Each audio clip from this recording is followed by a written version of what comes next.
Bon, aujourd'hui, ça sera podcast sur 3 sujets à la fois parce qu'honnêtement, je suis un peu rincé. J'ai des livres à lire, j'ai des trucs à organiser. Là, sur la chaîne principale, je rentre dans l'arc, critique de la pensée décoloniale. Donc dimanche va sortir le premier podcast de la playlist. Enfin bref, c'est un autre sujet. Disons que j'ai pas mal de taf, donc un peu les digressions sur la chaîne secondaire, et cetera, et cetera. Voilà, j'enregistre un peu en freestyle parce que la chaîne secondaire, c'est du freestyle, c'est de la détente, essentiellement. Donc, pour Trump, son élection, bah, j'ai envie de dire que dire?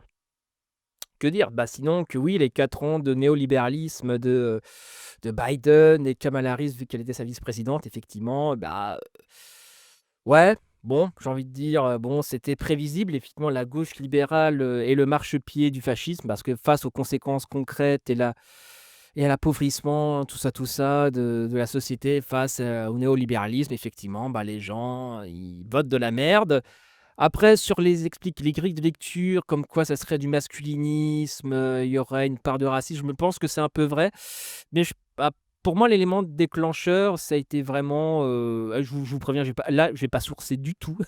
J'ai vu des trucs passer, voilà, j'ai vu des trucs passer. Donc là, c'est plutôt un billet d'humeur que d'un truc carré, et cetera, et cetera. Voilà, c'est un peu détente, un peu chill, je précise.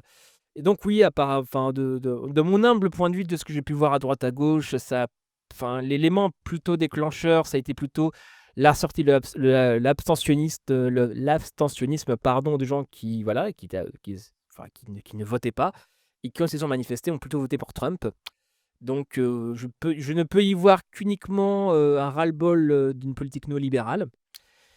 Donc sur ça, oui, voilà, effectivement, je pense aussi que la pensée anti-LGBT, le wokisme, et cetera, ça a joué de tout son poids, on va dire. Enfin, ça a joué quand même, peut-être pas dire ce que j'ai pas dit, mais je pense que vraiment l'élément vraiment, on va dire matériel, c'est vraiment, voilà, les gens n'ont pas voté p les gens ont voté pour Trump, je pense que pour une part de masculinisme et de pensée anti-LGBT, et cetera.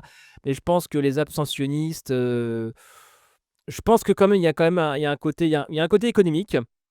Et après, c'est vrai que, comment dirais-je? Après, comment dirais-je? Donald Trump, c'est un peu une soupape de sécurité, un peu une soupape, voilà, il dénonce les élites alors que le gars, concrètement, c'est une élite. Enfin bref, je vais pas vous faire tout le truc, mais pour moi, c'est vraiment l'élément vraiment important de tout ça. C'est pourquoi, Trump l'a remporté, c'est parce que, voilà, 4 ans de néolibéralisme, ah bah, mécaniquement, on peut pas demander tout le temps aux gens de faire barrage, si vous voulez, surtout aux États-Unis, ils ont pas cette culture-là. Donc à un moment donné, bah, ça a craqué, bah, il se passera ce qui se passera. J'avoue, moi, je suis blasé alors que le gars, il t'a sorti des dingueries. Enfin, le gars, durant la campagne, il t'a sorti dinguerie sur dinguerie. Bon, après Biden, le débat avec Biden, j'avoue qu'il était il était incroyable. Genre, pourtant, voilà, Papy Biden, voilà, j'ai un peu de la sympathie pour lui, même si politiquement c'est ce qu'il représente. Mais je voyais vraiment un vieux monsieur un peu paumé, voilà, il savait pas trop ce qu'il faisait là. Enfin, j'ai vraiment, ouais, laissez-le tranquille. Biden aurait dû partir bien plus tôt. Kamala Harris a eu que 100 jours pour préparer la campagne, etc. Elle n'est pas passée par les primaires, etc. Bon, voilà, il y avait tout un facteur d'explication, mais je pense que malgré tout, c'est les 4 ans de néolibéralisme qui ont fait que les gens qui sont sortis de l'abstention ont voté Trump. Et que c'est vrai que la pensée réac, anti-féministe, anti-woke, anti-LGBT, etc., je pense aussi, ça a quand même aussi joué. Et je pense vraiment que le facteur important, c'est les 4 ans de néolibéralisme. Et là aussi, je suis assez énervé, étrangement bien plus que par l'élection de Trump. Enfin, je vais pas mettre les screens, voilà, je pense que vous qui traînez sur Twitter, j'ai vu les trucs à droite à gauche, on m'envoyait les screens, des tweets, enfin, j'ai la flemme de faire du montage, j'ai pas le temps. J'ai vu pas mal comment dire? J'ai vu plutôt de la fille donner des leçons en radicalité. Oui, ce n'est pas la vraie gauche, les États-Unis, c'est à cause c'est des connards, enfin, ce sont ces gens-là. En gros, le truc, c'est Kamala Harris, c'est des gars, Glucksmann. En soi, ce qui est pas totalement faux, on va pas se mentir. Mais j'ai envie de dire, il faudrait il conviendrait peut-être que la fille commence un petit peu à dégonfler le melon que leur servent de tête. Ces gens-là n'ont rien de radicaux. Ces gens-là se pensent pour une espèce d'avant-garde de radicalité, alors que ce sont des sociaux-démocrates, tout ce qui est le plus banal, en fait. Leur seule radicalité dans la politique française, c'est qu'ils dénoncent l'islamophobie. Alors, vu le contexte actuel, on peut dire, c'est déjà pas mal. J'en conviens. Mais vous avouerez que quand même sur le papier, c'est pas vendeur. En tout cas, pour moi, il y a rien qui justifie, qui donne des leçons à Kamala Harris. «Oui, vous avez perdu parce que vous avez pas parlé assez évidemment de la gauche de la cause palestinienne». Et frère, alors je suis désolé de dire ça, alors moi, je voudrais qu'on parle de la cause palestinienne, enfin, j'ai jamais reproché aux gens de parler de la cause palestinienne, juste reproché d'instrumentaliser, ce qui se passe en Palestine pour être antisémite, on va dire ça comme ça, pour dire chose très poliment. Mais je suis désolé de ce qui va suivre, mais les normies s'en battent les couilles de la Palestine. Au même titre qu'ils s'en battent les couilles du génocide des Tutsis. Les gens s'en branlent de la Palestine. Je suis désolé de vous le dire. Les normies s'en tapent de ce qui se passe en Palestine. Ça fait rêver que des militants de fac, en fait, la cause palestinienne. Et encore pas tant que ça, tu vois. Donc, des reprocher à Kamala Harris parce qu'elle a perdu, parce qu'elle n'a pas assez parlé de la cause palestinienne, à un moment donné, non. Non. À un moment donné, si à chercher des votes, je pense que alors cette image de radicool de la fille, ça peut les faire bander, mais si on cherche des voix, si on est vraiment dans une logique vraiment électoraliste, bah, ne pas parler de la Palestine, ça semble être un bon choix. Voilà, même si j'ai rien contre, et même j'aurais plutôt tendance à dire, il faut en parler de ce qui se passe en Palestine. C'est comme ce qui se passe avec les Ouïghours, les Tutsis et d'autres dingueries qui se passent à travers le monde, etc. Je ne suis pas fondamentalement contre, bien au contraire. Mais là, on est en train de parler de chercher des voix. Je sais pas, enfin, vous qui m'écoutez, vous voyez bien que votre entourage de normies, enfin, si vous avez un entourage de normies, vous voyez bien qu'ils en auraient à peu près rien à foutre de la Palestine. Voilà, je suis désolé de vous le dire. Donc, que des députés de la FI disent ouais, ils auraient dû parler de la cause palestinienne. Alors, d'un point de vue politique, oui, ils auraient très certainement dû en parler. Mais si chercher des votes, à mon avis, ne pas en parler n'est pas non plus une faute grave, en fait. Si l'objectif, c'est chercher des votes. Parce qu'avec ce marqueur-là, on clive. Et voir, on peut perdre des voix. Donc je dis pas ne pas en parler, je dis juste que c'est pas, si le but c'est chercher des votes, ouais, je suis pas sûr. Je suis pas sûr du move du tout. Et il y a un truc vraiment insupportable avec la fille, c'est qu'il donne des leçons, enfin, entre guillemets, à la gauche américaine. Oui, vous avez perdu, voilà, en gros, ils expliquaient, voilà comment on fait pour gagner. Mais frère, mais calmez-vous, vous n'avez jamais gagné une élection. Enfin, à un moment donné, vous êtes les éternels perdants, en fait. Vous êtes les éternels seconds. C'est comme si on voyait un youtubeur à 2000 abonnés donner des leçons de YouTube Game à Squeezie. Je dis, mais gros, mais reste à ta place. T'as pas compris. Enfin, après, cette image de radicaux, de plateau télé, etc., peut-être ça les fait bander, je sais pas, j'en ai aucune idée. Mais à un moment donné, si je veux gagner une élection, bah, je me fie enfin, dans l'absolu, tu vois, je m'inspirerais plutôt des gens qui gagnent une élection, pas qui restent éternellement second. Donc peut-être qu'il conviendrait, peut-être qu'ils devraient un petit peu fermer leur gueule, en fait. Je sais pas, peut-être un peu le dégonfler le melon qui leur servent, peut-être parce qu'ils sont vraiment. Il y a quand même de plus en plus de gens qui votent pour eux en se bouchant le nez, quand même, hein. Ça, il faut qu'ils en aient conscience. Par exemple, ma copine, elle a voté pour le NFP en se bouchant le nez. Et je suis sûr que c'est pas la seule dans ce cas-là. Donc à un moment donné, s'ils arrivent autant à s'aliéner des normies un peu de gauche, à un moment donné, il serait de bon ton de baisser d'un ton, si tu veux. La radicalité, ça fait fantasmer que les bandeurs de barricades, je m'inclus un peu dedans, et malgré ça, j'arrive, plus le temps passe, plus je les trouve imbuvables. Donc à un moment donné, si on veut donner les sons de victoire, déjà balayez devant votre porte, et déjà avant d'ouvrir vos gueules sur ce que la gauche américaine aurait dû faire, bah, gagner une élection. Après, on verra pour l'heure. Après, vous pourrez donner toutes les leçons de victoire électorale que vous voulez, mais avant ça, il faut peut-être gagner une élection. Parce que, bon, la médaille d'argent, ce n'est pas une victoire, c'est de la merde. Voilà, il n'y a que la médaille d'or. Enfin, voilà, tout simplement. Enfin, voilà. C'est tout ce que je voulais clore un petit peu ce chapitre un petit peu sur Trump. Et donc là, qu'est-ce qu'on voit? On voulait Marion Séclin. Marion Séclin. J'ai rien à dire de Pas du Ring. Alors, je précise que c'est pas une vidéo clash, pas un podcast clash sur Pas du Ring. Je précise bien, Pas du Ring. J'ai vu la vidéo de Pas du Ring, j'ai fait ouais. Alors, je comprends la pipeline, voilà, féministe, blanche libérale, go to Nemesis. Cette pipeline pour moi, elle est réelle, tu vois. Mais condamner enfin, comme Marion Seclin, je suis pas fan de Marion Seclin. Honnêtement, Marion Seclin, je m'en bats les couilles. Enfin, je connais Marion Seclin uniquement par rapport à son cyberharcèlement par rapport au Raptor en 2016. Voilà. Donc, et je sais qu'elle avait pris excessivement tarif quand même à l'époque. Je crois, voilà, c'est dépression, tout ça, tout ça. Donc, à un moment donné, c'est arrivé en 2024, comment dire, et effectivement, le TikTok, je l'ai vu sur le fait de porter ou pas le foulard, etc. J'ai fait ah, elle va tellement prendre une sauce. Elle va tellement prendre une sauce. Mérité ou pas d'ailleurs, c'est moi indépendamment que le bail était islamophobe ou pas, en fait, tu vois, je me suis dit, ouais, ce fragment-là, ces 2 secondes-là, ça va suffire à déclencher une sauce. Et ça a déclenché une sauce. Ah, et moi, je suis là, dans ce cas-là, je suis un peu enfermé dans une espèce de paradoxe. C'est-à-dire qu'à la fois, je déplore que Marion Séclin s'est pris une sauce en la taxant d'islamophobie par rapport à ces deux extraits de vidéo. Je comprends ça parce qu'on arrive dans une période de confusion où la réaction a une capacité d'attraction assez phénoménale. Et comme je l'ai dit à l'instant, effectivement, la pipeline féministe, blanche, libérale et Némésis. C'est une pipeline qui est réelle. Mais j'ai envie de dire, on aurait pu lui donner le bénéfice du doute. On aurait pu, je sais pas, quelqu'un aurait pu envoyer un message. Enfin, je sais pas, il y avait mille et une manières de désamorcer le truc. Enfin, il y avait mille et une manières de se comporter. Au lieu de ça, nous nous sommes comportés, parce que je me mets dedans aussi, tu vois, nous, en tant que militants de gauche, on s'est comportés comme des loups assoiffés de sang. On a plus cherché à défoncer quelqu'un que lui donner une chance. Même si dans l'absolu, je peux comprendre ce fatalisme, te dire, ouais, encore une féministe blanche libérale qui succombe à la réaction. Je peux comprendre ce fatalisme, si tu veux, dans l'absolu. Mais on parle de quelqu'un qui s'est fait harceler à balles, en fait, par le Raptor, qui en a certainement des séquelles, etc. À mon sens, on aurait dû lui laisser une chance. On aurait dû... ce que Padring n'a pas fait, parce que Padring a fait, malgré... lui aussi, il dénonce la pipeline, féministe blanche libérale, mademoiselle, et voilà, et le bail Némésis. Sur ça, je suis d'accord, mais là, sur quoi je suis pas d'accord, c'est on aurait dû lui donner une chance. On aurait dû se retenir.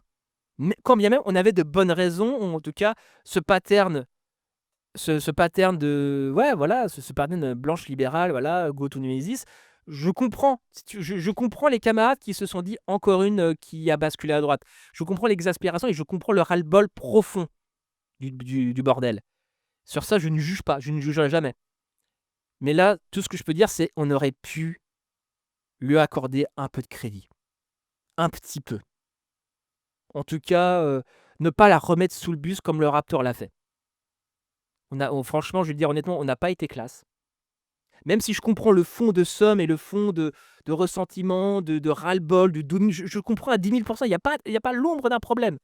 Mais je dis juste qu'à un moment donné, on aurait pu faire autrement. On aurait pu lui donner une chance, même si 9 fois sur 10, effectivement, ça peut être de l'islamophobie cachée, ou en tout cas pas avouée. La manque de bol sur Marion Seclin, c'était la 10e fois qu'il nous a fait mentir. Et j'ai vu des réactions où ça me fait... Enfin, là, encore une fois, je cite pas de nom, je surtout pas stigmatiser parce que je comprends le fond de la colère. Mais à un moment donné, il faut savoir ce qu'on veut. Sur le militantisme internet, même dans le militantisme en général, voilà, je dis ça, j'ai une chaîne secondaire avec Clia où je me fous de la gueule, voilà, de la Z, voilà, je balaie devant ma porte, voilà, tout ça, voilà. Je jette pas la pierre fondamentalement. Mais, cependant, de la même manière que moi je m'en prends pas, on va dire, au contenu de la chaîne principale d'Astrono Geek, parce que je trouve voilà, l'échantillon que j'ai vu des 10 épisodes. Après, peut-être que j'ai pas vu les bons, et peut-être qu'il y a d'autres épisodes de merde que j'aurais dû critiquer, mais dans une forme d'honnêteté intellectuelle, je critique plutôt la chaîne, enfin le contenu de sa chaîne secondaire, en fait. Donc, malgré ma profonde détestation de la sphère Z, et croyez-moi, j'ai entendu mille et un récits, j'ai vraiment, vraiment une profonde détestation par la sphère zététique, mais malgré tout, j'essaie d'avoir une démarche honnête. En tout cas, enfin, la moins, enfin, je vais pas dire la moins biaisée parce qu'il y a une forme de biais politique, mais comment dire, je ne sais pas, comment dire, j'essaie de cibler des trucs qui méritent d'être critiqués, tout simplement. C'est voilà, et je crois pour Marion Séclin, je crois que globalement, collectivement, il y a eu tout un pan du militantisme à gauche où c'est pas que sur Marion Séclin, c'est vraiment c'est vraiment, c'est un peu enfin, c'est pas dire global, mais ça fait partie de cette gauche un peu internet, en fait, où, on conçoit que le militantisme comme un moyen de marcher sur la gueule des autres. Alors je comprends la critique, je comprends qu'on puisse, voilà, dire à même de manière véhémente à quelqu'un: «Ouais, tu fait de la merde» et cetera. C'est pas ça que j'incrimine, je dis que tu bases plus de qua les 3/4 de ton contenu, de ton action sur internet à écraser la gueule des autres. Je dis que ce militantisme-là, on peut s'en passer, je dis même qu'il devrait disparaître, dans l'absolu. Ces gens-là, enfin, marcher sur la gueule des autres pour, montrer qu'on existe, montrer, voilà, que oui, moi je suis critique, moi on me la fait pas. Écoute, écoute, si tu as tant de choses à dire, camarade, tu qu'à faire du contenu sur internet, du contenu pédagogique, au lieu de casser les burnes à peu près à tous les à tout le gauchiste game. Prends-toi en main, fais du contenu. Et encore une fois, je comprends qu'on critique, je dis pas que les youtubeurs de gauche et les youtubeuses de gauche ou les créateurs de contenu de gauche sur internet ne sont pas incritiquables et la moindre critique fait de toi un connard, harceleur ou harceleuse. Je dis juste qu'à un moment donné, si les 3/4 de ta production, de ce que tu émets, c'est juste marcher sur la gueule des autres, à un moment donné, il faut peut-être se poser les bonnes questions. Et là, pour le coup, c'est cette image qu'on a donnée. On s'est, même sur encore une fois, je le répète, sur le fond, je peux comprendre. L'expression finale de tout ça, ça a été: «Bah, on a mis Marion Séclin sur le bus parce que, white féministe, blanche libérale girl boss». Et ce courant politique, je n'ai aucune sympathie pour ça, mais pour moi, c'est trop léger pour qu'on mette sous le bus. C'est beaucoup trop léger. Beaucoup trop, beaucoup trop. Donc voilà, je suis pas encore une fois, je suis pas contre la conflictualité en politique, c'est à un moment donné, ça n'a pas de sens d'être contre. À un moment donné, la politique, par nature, c'est violent. Voilà, je vais pas à m'offusquer, voilà, d'une écharde ou de la violence et cetera et cetera. Mais à un moment donné, on aurait pu faire autrement et peut-être même on aurait dû faire autrement, en tout cas lui donner une chance. On l'a pas fait. Voilà, bon, bah, comme dirait le vieux: «Faites mieux». Bah, à un moment donné, à tous les camarades qui attendent la moindre occasion de se repaître du sang, de la moindre micro-erreur, ouais, non. Et pour le coup, je suis plutôt d'accord avec Wissam qui avait tweeté que, ouais, l'islamophobie mérite mieux qu'un extrait de 2 secondes. Le bail, bah, enfin, je suis d'accord avec Wissam, rendez-vous compte du bail quand même, hein. Enfin, Wissam a tweeté un truc dans ce goût-là et pour le coup, je suis d'accord. Voilà. Voilà. Encore une fois, je déteste je déteste, Parole d'honneur, PDH, Boutelja et cetera. Et pourtant sur ça, je dis: «Ouais, non, sur ça, Wissam, basé. Basé Wissam». Après, ça donne pas un blanc-seing sur tout le reste, mais sur ça, je dis: «Ouais, là, oui, effectivement, je suis d'accord». Donc voilà, comme je dis, je mettrai pas de source, démerdez-vous. Là, c'est plus un billet d'humeur plus qu'autre chose. Voilà, donc c'est tout ce que je voulais dire sur Marion Séclin. On passe à la suite. Donc la suite, c'est sur Doomit, le camarade Doomit, Légendaire colonial que j'apprécie, un des moments que j'apprécie même s'il m'est rentré un peu dedans. Bon, j'ai envie de dire, c'est un peu le jeu ma pauvre Lucette, mais voilà, Domi quelqu'un que j'apprécie malgré les divergences sur la pensée des coloniales, quelqu'un que je peux apprécier et quelqu'un qui est très appréciable d'ailleurs. Mais voilà, je suis en train de lire son thread comme quoi il va arrêter les réseaux sociaux à cause de la vidéo de Wild Eye Demon, pardon. Et ça, en plus du fait que Greg Tabibian, alors je sais pas ce qui a pris à Tabibian. Alors Tabibian, je précise, Greg Tabibian, je ne le respecte pas. Pour moi, ce gars-là a autant de cuits que de cheveux, hein, qu'on soit très clair sur les termes. Mais je sais pas, Tabibian, il a pris un peu Doomit, un peu en grippe, et il s'est mis à le défoncer, à l'insulter dans tous les sens. Ouais, je sais pas. Je sais pas. Est-ce que Tabibian, est-ce que Doomit a baisé la femme de l'ex-femme de Tabibian? La question se pose, hein. Voilà, hein, voilà, faut le savoir, hein. Doomit, voilà, il a baisé l'ex-femme de Tabibian, hein. Voilà, c'est pas moi qui le dis, hein. Voilà, voilà, c'est vérifiable, voilà. À un moment donné, je, je sais pas. Je sais pas, Tabibian, il a popé de nulle part. Ah, Doomit, t'as qu'un connard, t'as chialé comme une puce, ouais, ok, bah, assis-toi, va sur le canapé, prends des cookies, enfin, il va niquer ta race, quoi. Mais enfin, mais non, mais d'accord, non, mais la droite, hein, après on me dit: «Ah mais non, mais Tabibo il est pas de droite, machin» et gros et il est dans la méta Dieudonné de dissidence, il en a jamais ressorti, hein. À un moment donné, faut peut-être arrêter les conneries, hein, je veux dire, c'est peut-être même le dernier, dissident avec Kentra, tu vois? C'est le dernier des derniers, tu vois? Le gars, il est resté bloqué dans la méta de YouTube, soralienne de 2009, tu vois? Et le gars n'en est jamais ressorti, quoi. Il a toujours les mêmes mimiques à la Dieudonné, machin. C'est le gars, il a trouvé une niche. il s'y colle, quoi. Il est resté sur le confusionnisme de la dissidence première version, quoi. Donc, d'ailleurs, ouais, Pat Young va faire un débat contre lui ce soir. Bon, je regarderai le débat en rediffusion, on va dire ça comme ça. Donc, je serai pas là, je serai en train de dormir. Parce que bon, même si je me lève après 11 h, bah, bon, compliqué, comme diraient certains astronomes. Mais enfin, bref, tout ça pour dire que ouais, Doomit, bah, Kijak, il avait arrêté les vidéos YouTube suite à ce qui s'est passé. Bah là, il va arrêter un peu, il va arrêter Twitter. Je comprends arrêter Twitter, je comprends même si j'ai un compte, j'ai arrêté Twitter. Bon, j'ai plus de compte officiel, mais j'ai un compte un peu en sous-marin. Quand des fois, quand des camarades m'envoient des trucs, des vidéos, des machins, des tweets, etc. Bon, ouais, pour regarder, enfin, plus de 30 secondes, je crois, tu es obligé d'avoir un compte. Donc, j'ai un compte. Donc, de temps en temps, voilà, j'y vais en sous-marin. Voilà, faut le savoir. Et donc, bon, voilà, il arrête, il va très certainement arrêter Twitter. En l'instant, c'est pas dramatique, mais ouais, ouais, c'est encore une fois.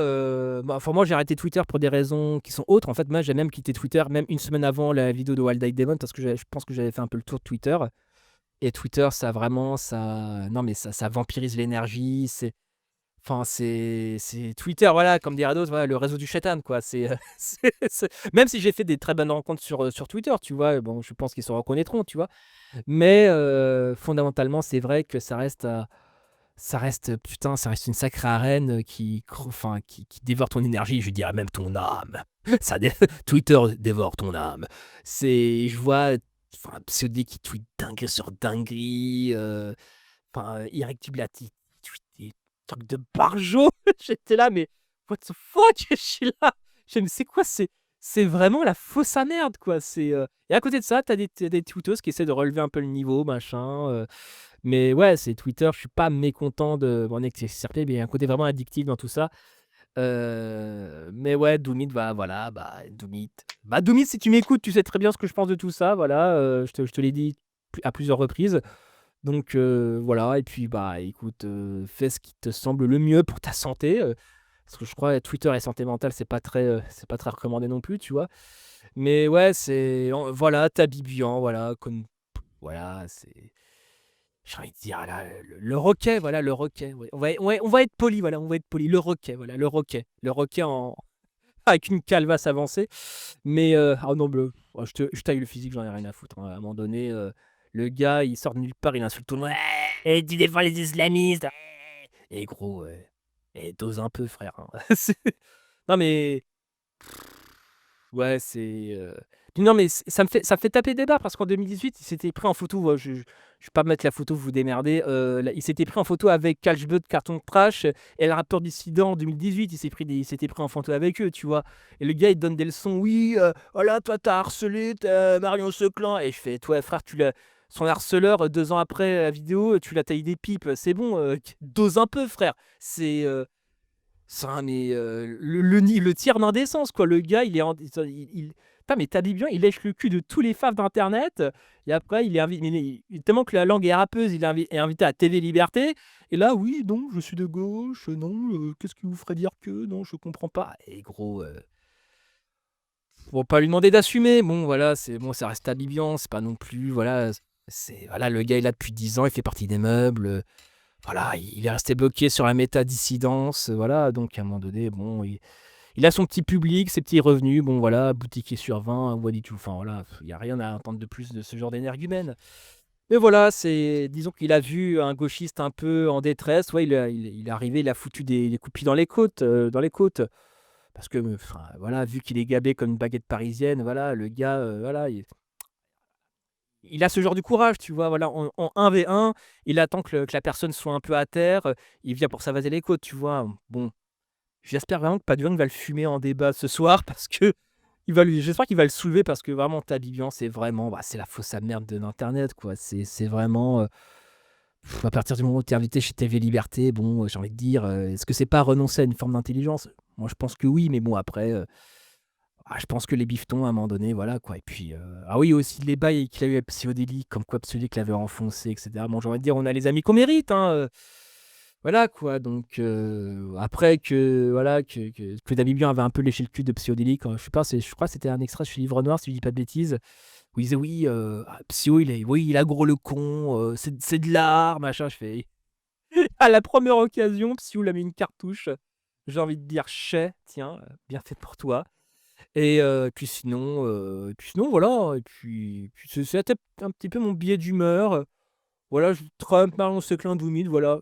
Il y a pas forcément de hiérarchie d'importance quelque part, il y a pas forcément de hiérarchie.